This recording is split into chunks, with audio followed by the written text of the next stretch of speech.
Wow भाभी, आप आज कितनी सुंदर लग रही हो। आओ मैं आपको हमारा घर घुमाती हूँ। कल तो रात ज्यादा होने की वजह से माँ ने आपको आते कमरे में भेज दिया था, लेकिन आज मैं आपको हमारा घर दिखाऊंगी।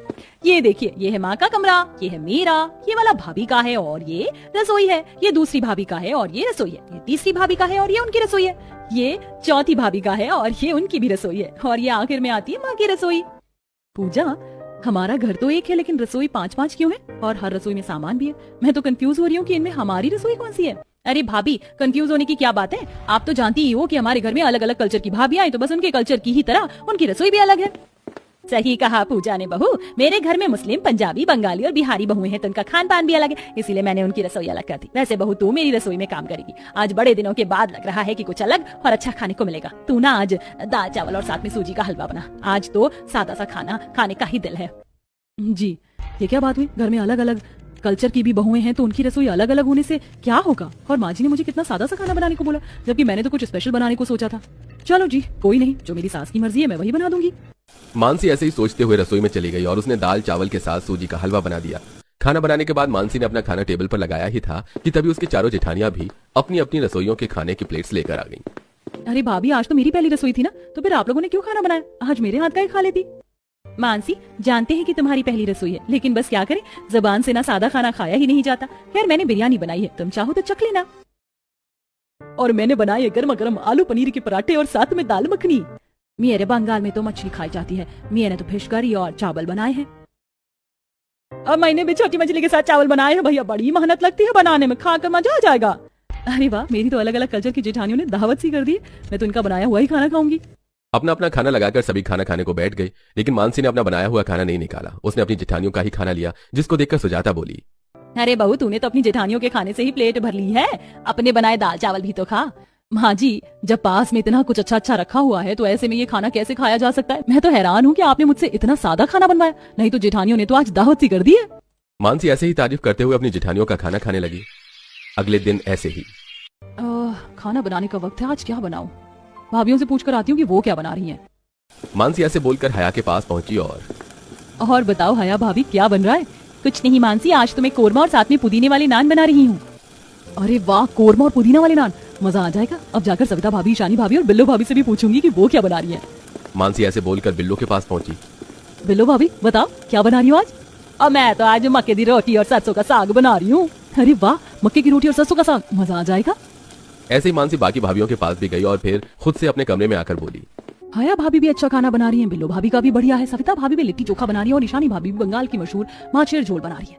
तो फिर मेरा खाना बनाने की क्या जरूरत है? हम सब भी यही बढ़िया चीजें ही बना लेंगे। मानसी ऐसे बोलकर अपनी जिम्मेदारी से मुक्त हो गई और उसने कुछ भी नहीं बनाया। कुछ देर बाद जब सभी खाना खाने को आए तो, क्या बात है, आज मानसी बहू ने खाना नहीं बनाया? पता नहीं, पूछती हूँ। बहू, आज तूने खाना नहीं बनाया क्या? नहीं माँ जी, भाभियाँ ही इतनी अच्छी अच्छी चीजें बना रही थी तो मुझे लगा कि इनके आगे अब कोई सादा खाना ही क्या खाएगा, इसलिए मैंने कुछ नहीं बनाया।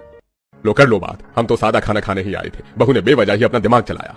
मानसी, तुम्हें खाना बनाना चाहिए था, फिर चाहे कोई कुछ भी बनाए। कितने दिनों बाद तो लगा था भरपेट खाना मिलेगा, लेकिन भाभी आपने तो कुछ बनाया ही नहीं।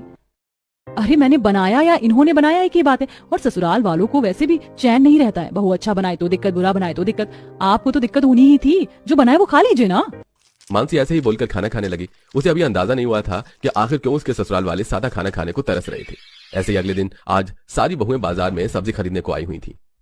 मैंने तो नहारी बनाने का सामान ले लिया है, बाकी सबने भी ले लिया। मानसी, तुम खाना बनाने का सामान नहीं लोगी? नहीं भाभी, जब आप सभी इतना अच्छा अच्छा खाना बना रही हो तो फिर मुझे क्या ही जरूरत है कुछ भी बनाने की। मैं खाना नहीं बनाऊंगी, मुझे तो आपके हाथ का अच्छा अच्छा खाना खाना पसंद है। माँ बाबा को क्या है, उन्हें तो बहू के खाने में नुक्स ही दिखाई देगा, लेकिन मैं आपके साथ हूँ, मैं तो आपका ही बनाया हुआ खाना खाऊंगी और सभी को खाने को भी बोलूंगी। मानसी की बात को सुनकर सभी बहुएं खुश हो गईं। आज के दिन भी सारी बहुएं बाजार से आकर अपनी अपनी पसंद की डिशेस बनाने को अपनी अपनी रसोई में चली गईं। लेकिन मानसी नहीं गई, वो कमरे में ही बैठी हुई थी कि उसके पास सुजाता आई। बहू, इतनी फुर्सत से क्यों बैठी हुई हो? खाना कौन बनाएगा?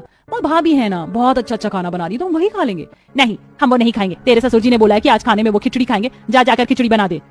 जी, इनकी क्या दिक्कत है? अगर बहुएं मालपुए बना के खिला रही है तो इन्हें खिचड़ी खानी है, और बहुएं अगर खिचड़ी बनाती है तो इन्हें मालपुए खाने को चाहिए होते हैं। वैसे सही कहते हैं लोग कि एक लड़की कभी अपने ससुराल वालों को खुश नहीं कर सकती है। मानसी ऐसे ही बातें बनाने लगी और ऐसे ही बातें बनाते बनाते उसने खिचड़ी बनाई और उसे अपने सास ससुर को खाने को दिया। मानसी अपनी भाभियों के हाथ का ही खा रही थी कि लेकिन ये सब अच्छी चीजें हैं, लेकिन आज मुझे इन्हें खाने में मजा क्यों नहीं आ रहा है? मानसी खाने को आज एंजॉय नहीं कर पा रही थी। ऐसे ही लगभग एक हफ्ता गुजरा। इस एक हफ्ते में उसने अपनी भाभियों के हाथ का ही खाया था। आज के दिन मानसी अपने कमरे में बैठी हुई सोच रही थी। आज भी भाभी अच्छा खाना ही बना रही है, लेकिन पता नहीं क्यों मेरा वो सब खाने का मन नहीं है। मेरा दिल कर रहा है कि मैं आलू की बढ़िया सी सब्जी और साथ में गर्मा गर्म रोटी बनाऊं और चावल भी। हाँ, आज तो मैं ये सादा खाना ही बनाऊंगी।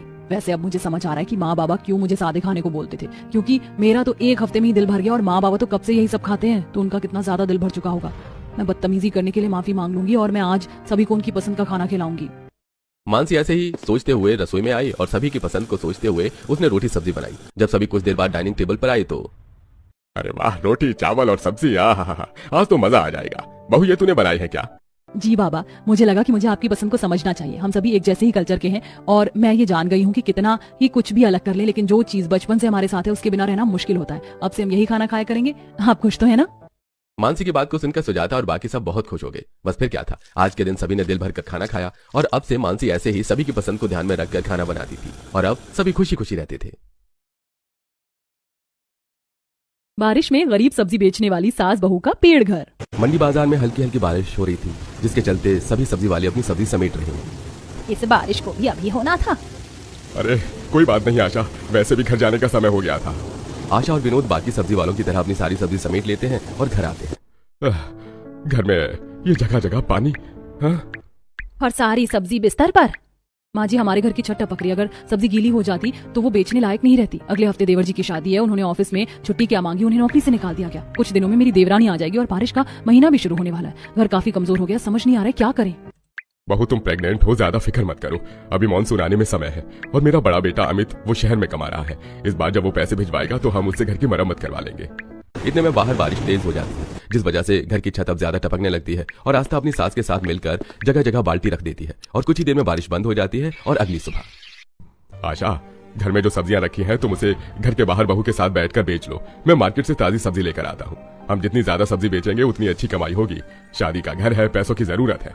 विनोद के कहने पर आशा आस्था के साथ जो सब्जियां खराब होने वाली थी उन्हें बाहर लेकर बैठ जाती है और कम दाम पर बेचने लगती है।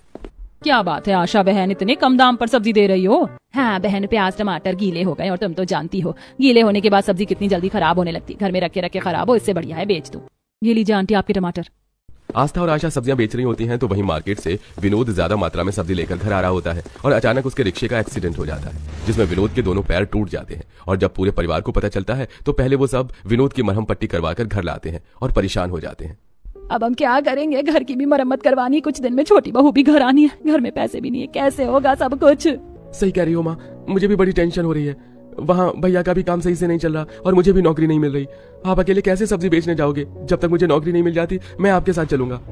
नहीं देवर जी, इस वक्त पैसों की बहुत जरूरत है, इसलिए आप नौकरी देखो। माँ जी के साथ सब्जी बेचने का काम मैं कर लूंगी। पापा जी आप घर में ही रहना जब तक पूरी तरह से आप ठीक नहीं हो जाते।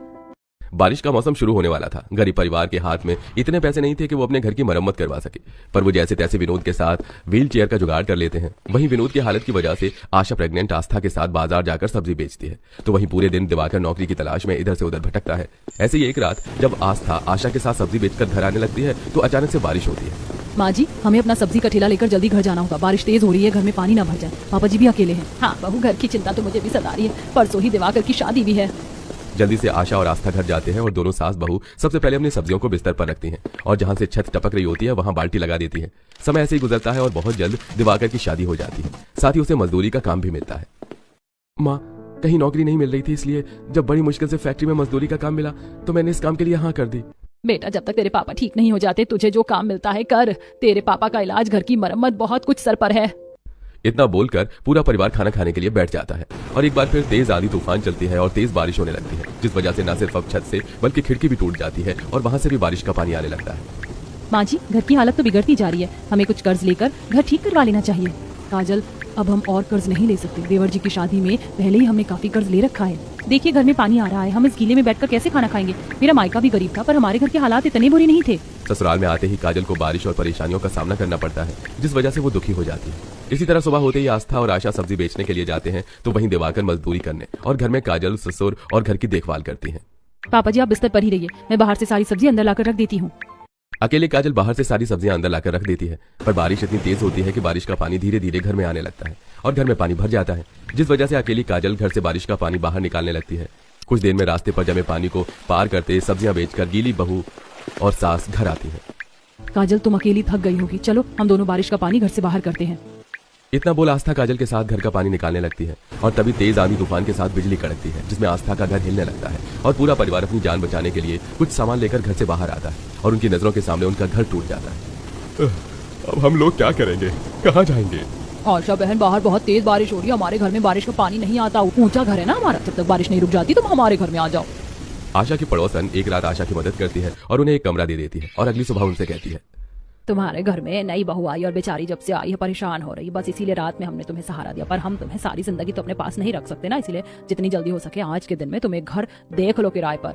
हाँ आंटी, आप बस हमें आज और सहारा दे दीजिए, मैं किराए पर मकान देख कर आता हूँ। दिवाकर उस दिन मजदूरी करने न जाकर आसपास के इलाकों में जाता है और उसे कहीं घर नहीं मिलता, तो वहीं आस्था और आशा भी गीली गीली सब्जी बेच रही होती हैं।